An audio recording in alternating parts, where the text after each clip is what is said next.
Rated M for mature. When you have nothing to defend, all you can do is attack. Welcome to Delta. In Gears of War, you never fight alone. This was one of the driving design mantras that we had from the start.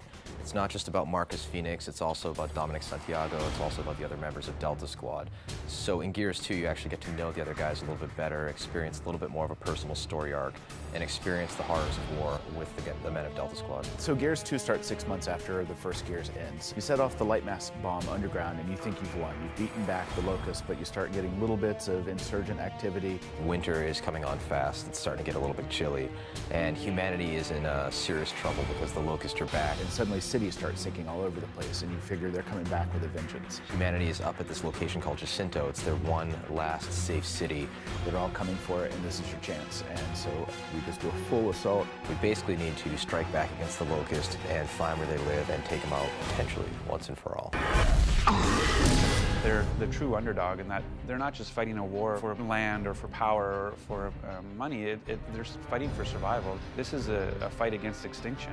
But when it really comes down to it, what the story we're telling is about Delta Squad. When we created the characters in Delta Squad, we kind of wanted to fill each different archetype for personality. Marcus is the kind of Caucasian anti-hero. He's had a few years, a few battles on him. It never ends.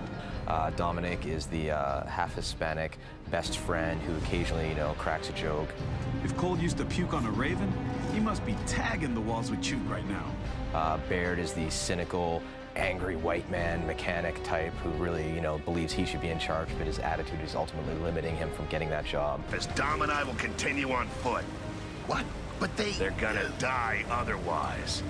And then Cole is the charismatic African-American athlete who is a tremendously wonderful soldier, always eager to lend a hand and, has become a fan favorite.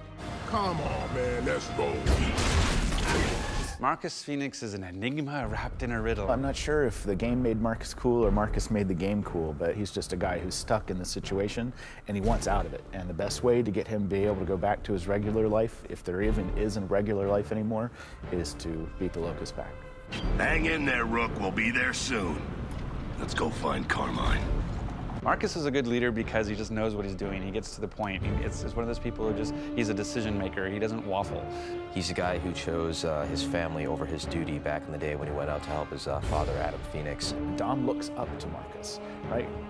Baird's not a leader. He gets busted. He constantly gets promoted and gets busted down to private every single time for doing something stupid. And then, Gus love him to death, but he's not exactly the guy you want deciding where to go because it's always going to be into the middle of him, into the middle of him. One of the new Gears you get to meet in Gears 2 is Ty Caliso, who's a longtime friend of Marcus's. They actually fought together in the Pendulum Wars. Ty, good to see you. We wanted to bring in a new, good, tough soldier, but we didn't want another over-the-top Gus or another taciturn Marcus. And, where do you go? Spiritual is what we thought. Someone who's fighting, it's something they believe in, and they believe sort of in, I won't say Bushido, but that art of the warrior and spirituality. Fate has thrown us together again, huh, Marcus? And it adds just a kind of a different feel. We've really steered clear of religion in Gears. There's lots of statuary things that sort of imply a religion, but we've kind of avoided that. And so this is the first time we've maybe peeked a little bit in about what their beliefs are. Everything happens for a reason. Wait a minute. This doesn't mean we gotta fight in your army now, does it? I didn't say that, but you're not staying here. The stranded to us are people who have chosen to stay and not to get caught up in sort of the cog way. However, after years of that lifestyle, it would probably get pretty exhausting, and there's a certain percentage of stranded that are okay signing up for the cog. Dizzy's one of those characters that made that trade-off, and he's driving a giant truck for you in Gears 2. Hold them off, boys! Get your asses down there! When you're making a game or a universe like Gears and you have your primary character of Marcus, you have to be very careful with how much personality you put on him because the player is projecting himself onto that guy. If Marcus was looking for his wife, the player would be like, wait, why do I care about this woman? With Dom, we're able to play with these emotions a little bit more. When we wrote Dom, Dom is the voice of the player. We didn't want, anytime the player would be saying, what the hell is that? Or why am I doing this? Whatever, Dom says that. He's able to call out, the pink elephant in the middle of the room. We wanted him to be more than just sort of the best friend sidekick. We want to understand you know, what it is that motivates him and why is he in this war. I think we're taking a lot of risks with Dom. It's not just about killing Locust anymore. You ever seen this woman? Name's Maria. Pretty.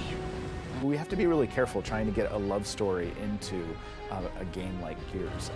If something happens to me, promise me you'll look for Maria. I really hope gamers aren't just going to skip through cinematics, but give it a second and watch it, because I think they're going to be impressed, and it's still cool. They're badass characters who just happen to, you know, be in love. That's cool. Not again! I've lost her again! Ah! Delta out.